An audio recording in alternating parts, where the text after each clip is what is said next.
Dave Faulkner from Hoodoo Gurus. Welcome to Australian Musician. My pleasure. Good to be here. Yeah, we're talking to you about the Hoodoo Gurus out on the road celebrating 40 years since Stoneage Romeos, your debut album. Um, That's right. do you have fond memories of creating the album? Yes, I do. It was, very much the feeling of kids in a candy shop, as they say. We just throwing the kitchen sink onto tracks and, thinking of what crazy overdubs could we do and percussion and, keyboards, whatever, that just drag them out and try something and indulge ourselves completely. Yeah. Well, what were the hopes and dreams for the band at that stage? Uh, well, literally just to make a good record. We were not the sort of band that ever was expected to even get an album contract. So when we did, we grabbed it with both hands. It was a small label at the time, Big Time Records, and it was kind of through word of mouth in a sense. So Rob Younger recommended us to Michael McMartin, who was working at the label at that time, and then Michael became a manager 2 years later. But yeah, Michael signed us up because he asked Rob who's some good bands and around Sydney at the time, and we were one of the first ones he mentioned. So, uh, so getting a deal in the first place, as I say, was a bit of a against the odds thing, and then making the record. It was kind of the first part of it was just doing a single and then going out on tour and promoting the single, and then come back in and record another single and do that. So it was being assembled in a sense in a piecemeal fashion early on, and then at the end we just went in and just recorded a bunch of extra songs, and I also wrote that final single being "I Want You Back" just before we finished, and we recorded that. So yeah, it was a kind of a long process, one we'd always dreamed of, as music fans, but it's not something we ever actually thought would ever happen when we first started the band. So it sounds like a lot of the songs weren't road tested before you went into the studio. Oh no, they were. No, the only one that wasn't road tested was "I Want You Back." Okay. Many of those songs, I mean, a couple I'd written before the band even started. Tojo and My Girl were songs I wrote in Perth prior to coming to Sydney and forming the Hoodoo Gurus in the end of 19. Well, I came to Sydney at the end of 1980, but the band didn't perform until September 81. But I'd written those songs earlier in 1980 and also 1979, in the case of My Girl. Um, so, but other songs were from that early part of the band's career when we just had three guitars and drums and no bass. So a lot of those songs were early Le Hoodoo Gurus repertoire, and they had a certain kind of pizzazz and character that is still kind of unique to me when I listen to them. Yeah. Stone Age Romeos is a name that came out of a Three Stooges short film. Why was that a fit for an album title? Well, we related to the whole sort of pop culture nature of referencing the Three Stooges. We're big fans of that sort of era, that sort of thing. We like sitcoms and Hollywood B movies and things like that. And the Three Stooges, of course, a huge fan of. But it was Clyde Bramley, actually, a bass player who particularly chose that title. He's probably an authority on the Three Stooges compared to the rest of us. We're quite as knowledgeable as him. But as soon as he said it, we were completely like it just felt so completely correct. Yeah. So 11 tracks on the original album. There were no leftover tracks. You just recorded everything you had. Well, "Be My Guru" was a B-side that probably should have been on the record. It was a pretty important song for the band and still remains to be kind of like iconic for us. It's our anthem. But that was on a B-side. And yeah, apart from that, no, there was no other track. I think we also, let me think. We may have recorded "Let's All Turn On" for that. In fact, we did. We recorded "Let's All Turn On." "Let's All Turn On." I mean, "That's Cool, That's Trash," a cover we used to do live. We recorded that, but I didn't do a final vocal on that. And unfortunately, those tapes disappeared because we ended up suing that label, Big Time Records, and they took all our assets offshore and probably tipped them into the Pacific Ocean. Right. All our tapes, they went missing anyway, and so that tape's long gone. Right. We Um, still have an original duplicate of the master tape, which we're very happy about. A good analog master of the mix. Yeah. But yeah, the multi-tracks are long gone. Yeah. James Baker was the drummer on the album. James is sadly going through a very tough time Yeah. at the moment. He was quite influential on you in regard to introducing new music, wasn't he? Well, yeah, particularly it's like Flamin' Groovies is one band in particular. I could say James was crucial. Um, but this is also part of the whole thing with punk rock. You know, we were a punk rock band together, and punk was a kind of a regeneration of a whole genre of music in a sense that had gone off the radar for most people. You know, like uh, rock and roll had become what people now think of as prog rock. You know, it's kind of like that was the mainstream, and sort of stadium rock or whatever, and um, the real sort of garage roots of rock had disappeared, and punk rock brought all that back. And through James, I discovered the Flamin' Groovies, and I mean, I knew about the Dolls, New York Dolls. That was probably his number one group. But James is such a passionate devotee of the Dolls that it kind of, made me even more focused on the Dolls. And of course, the Heartbreakers, the band that Johnny Thunders formed after the Dolls. And also the Nuggets thing through Lenny Kaye's Nuggets collection. That was an album that James played me first as well. So yeah, James definitely opened my ears to a lot of great music. But also, I've been discovering stuff for myself, and of course, punk had brought all that back into the mix again. Whether it's Modern Lovers, with their love of the Velvet Underground, things like Television and all these different bands, and they're quite diverse, and the influences were across the board, really, across the whole spectrum of styles. But definitely through punk rock, I came to connect more strongly through the basically what they would call garage bands of the 60s, that 60s punk era. And I was really getting to that when the Victims broke up, and I went to New York when I was 21 and spent 5 months there. I was hunting through the bargain bins and finding old Blues Magoo's albums and things like that, and Chocolate Watch Band. So that, yeah, definitely created, he set me on that path.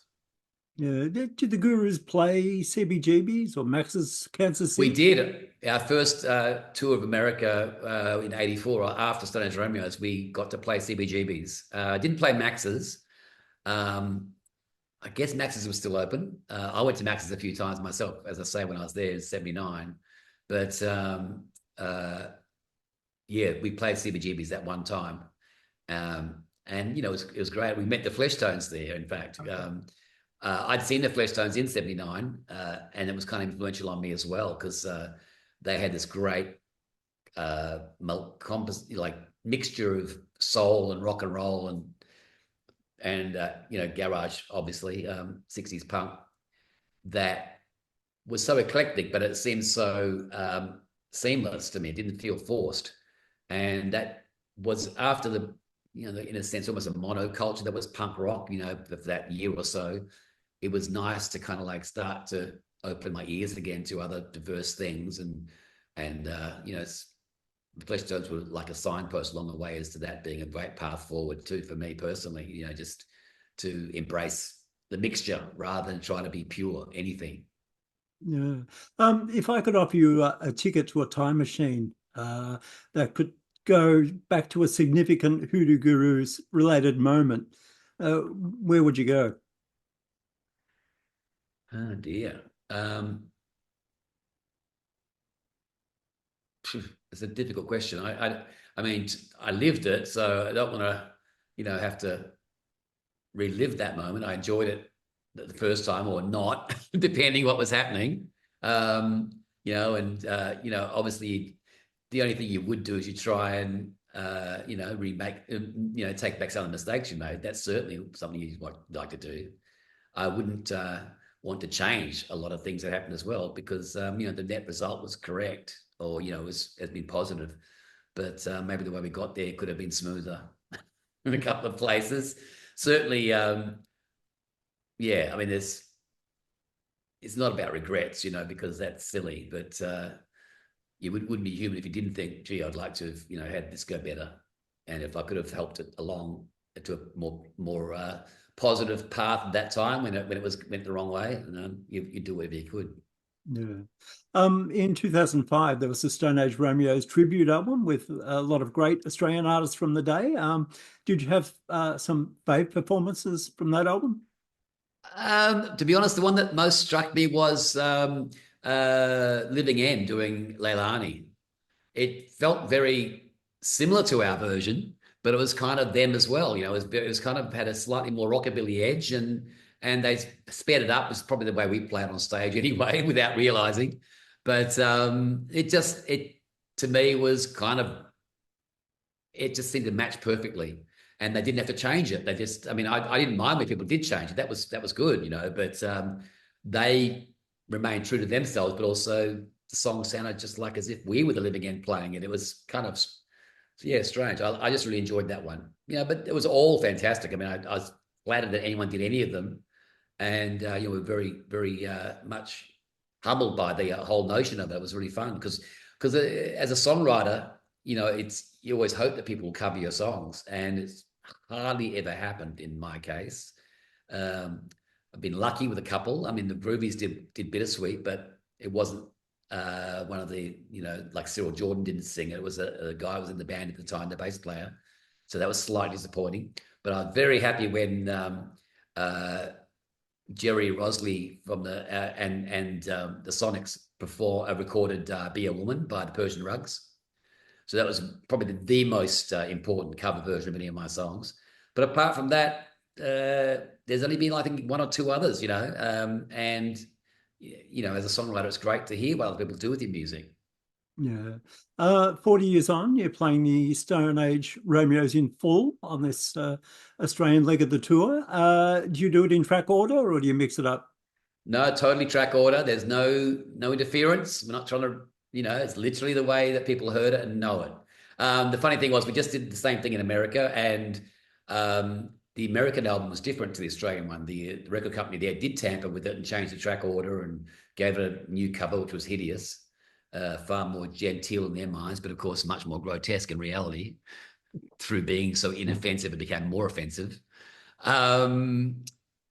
But yeah, we start literally at Let's All Turn On and finish with Kamikaze Pilot. And the funny thing was, when we first did it in America, the first few shows, I hadn't realized, and in fact, I had stored the album in the incorrect order in my computer. I thought, I have a Hoodoo Gurus repertoire in a file, and somehow I'd mixed up a couple of songs and got them out of order. So the first few gigs, in fact, we played them slightly incorrectly in terms of track listing, but we fixed it up, and it works very well in that track listing. Because what's amusing about it is some of the bigger hits, in the case of, like, say, Tojo and Leilani, two of the more sort of well-known songs, are actually buried down side 2, which is an unusual place on a record. So it's kind of fun when we're playing the shows to have those songs kind of come in towards the end and kind of really give it a lift, and sort of ramp up the star power. So what's the guitar and amp situation on this tour, and how different is it to when you were recording the original album? It's very close, in fact. The amp's obviously different. I could never get that amp back. I had a Fender Vibrasonic amp, which got destroyed eventually with touring. And I've never found a Fender to match it, unfortunately. That was the amp I had in the Victims, and it's my first amp I'd ever owned, and it was a beauty. I used so many different amps ever since. So, but I've settled on basically Voxes in recording, Vox AC30s. They've been on a lot of our albums, and other Voxes, and for live, and in fact for recording as well now, the Matchlesses, which are like a version of a Vox. So yeah, it's not a Fender, it's a Vox style amp, but it's A class, and it's got. I don't use many effects. I only have a tremolo pedal and a wah-wah, which get used once in a blue moon, but I don't have any other foot pedals, and so I'm pretty much plug the guitar into the amp and turn the volume up.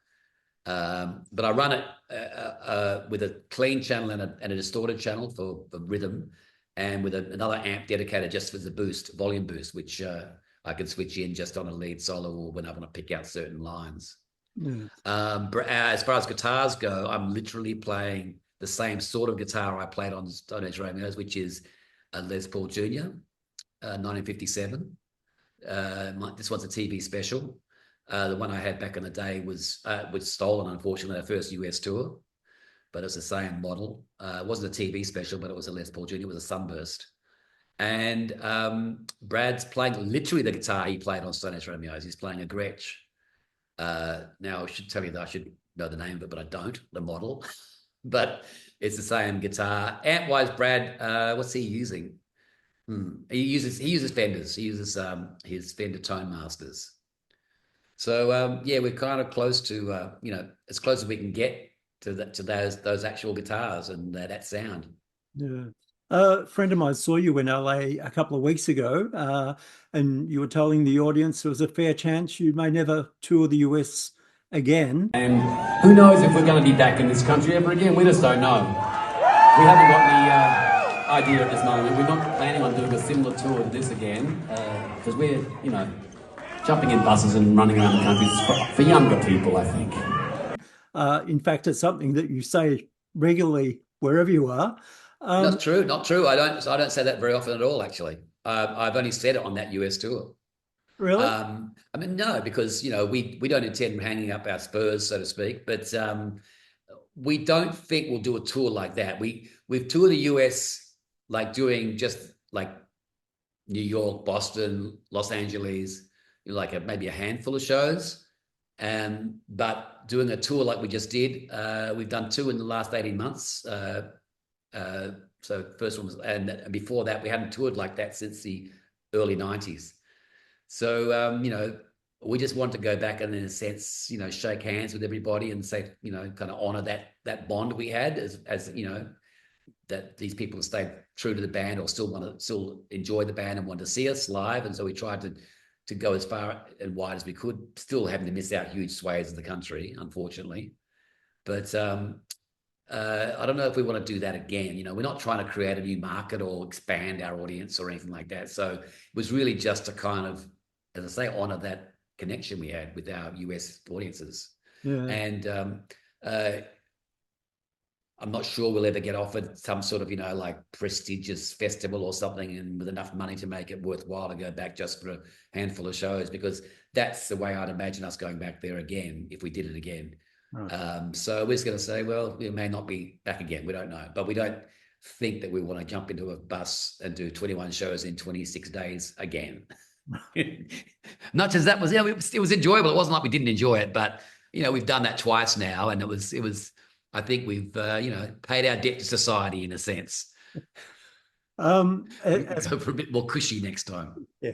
As part of the Australian tour, you're playing New Year's Eve in Hobart. You must have played a few New Year's Eve gigs. Yeah, but we've avoided them for a long time as well. Yeah, New Year's Eve's not a lot of fun many times because the audience can be a bit too drunk by the time you get on stage. Being the main act, they can be a bit, just in a sense, they've had too much fun and they're a little bit oblivious in a way, and you feel like you're sort of, I don't know, stunned mullets is a term I would use sometimes, how it feels. So, we don't like that. We like them to sort of react and to be in the moment with us rather than sort of, not know where they are. I think we are playing slightly earlier than midnight though. So that's always good. I prefer to avoid, getting too late in the evening if possible. And as I say, mostly we don't do New Year's Eve for that reason. We don't like to do those shows because they can be like, you get paid well, but you don't enjoy them as much as a more conventional show. Yeah. You mentioned him earlier. Michael McMartin, your longtime manager, died this year. Tell me about 6 months ago. Yeah, tell me about his contribution to the band. Well, Michael, he's the one that signed us up to Big Time Records. So that was a pivotal moment in our career. And, if he hadn't have done that, I don't know who would have. We would have maybe just been, a couple of independent singles and then, see you later. But so that changed our whole trajectory. And then he became our manager 2 years later and, of course, was with us for, 41 years in total, 2 years earlier, then 39 after that. So his contribution is incalculable, really. Yeah, I mean, it's, you know, in some ways, you know, we were lucky to have him, but he was also lucky to have us. So, you know, we contributed to each other's lives in ways that we can't even imagine that, you know, now how they would have been without each other. Yeah. So yeah, Yeah. it was just one of those things. Yeah. Well, what are you most proud of in your music career? Well, as a songwriter, I mean that's what I'm most proud of, is being a songwriter. That's who I am. Performer second on the list, you know, as things I'm proud of. And when I put that, I'd have to rank singer, then guitarist, distant third, because I'm not the greatest guitarist. I mean, my guitar playing has a character that is important, and without it, the band sounds quite different. So, because I've tried that a couple of times, getting Brad to play my parts, because I couldn't, you know, I felt like he'd be quicker than me in the studio and could nail it, which he did. But afterwards, I've realized I should have probably done them myself, because there's a certain attack that I have in my playing and a technique and a sound that is different to Brad's. And, you know, that's that way those two styles rub against each other is our part of our genetics, you know, our DNA. So, but as a songwriter, then the fact that the songs are still beloved by many people and still, in a sense, current, you know, there's not like there's something that sound quaint and old-fashioned now to me, which, you know, it's possible with art, you know, where it can be sort of from a bygone era and doesn't relate to the present, and people have to kind of almost study the circumstances it was created in to kind of get into it, to enjoy it. Songs don't have that problem, you know, people still get them, you know, in the way they're meant now. Obviously, they still remind people of bygone days in the case of, you know, someone that's growing up hearing our songs, you know, as a kid, you know, and then not knowing who we were until they got older. That's obviously a different sort of experience, and I can't really imagine what that would be like, having had the Hoodoo Gurus all your life and then, you know, realizing that this is the band that, you know, your mum and dad used to go see or whatever. You know, that's quite an unusual circumstance that I can't relate to, but I see it and people tell me about it. But yeah, but that's my major thing I feel proud of, is the fact that the songs are still meaningful to people, and I still like them too. So, you know, that's important too. Yeah. Well, Dave, it's been great to catch up, and congratulations on the first 40 years. And Thank you. yeah, look forward to seeing you out on the road. Cheers. Thanks a lot, Greg. Cheers. Thanks, mate.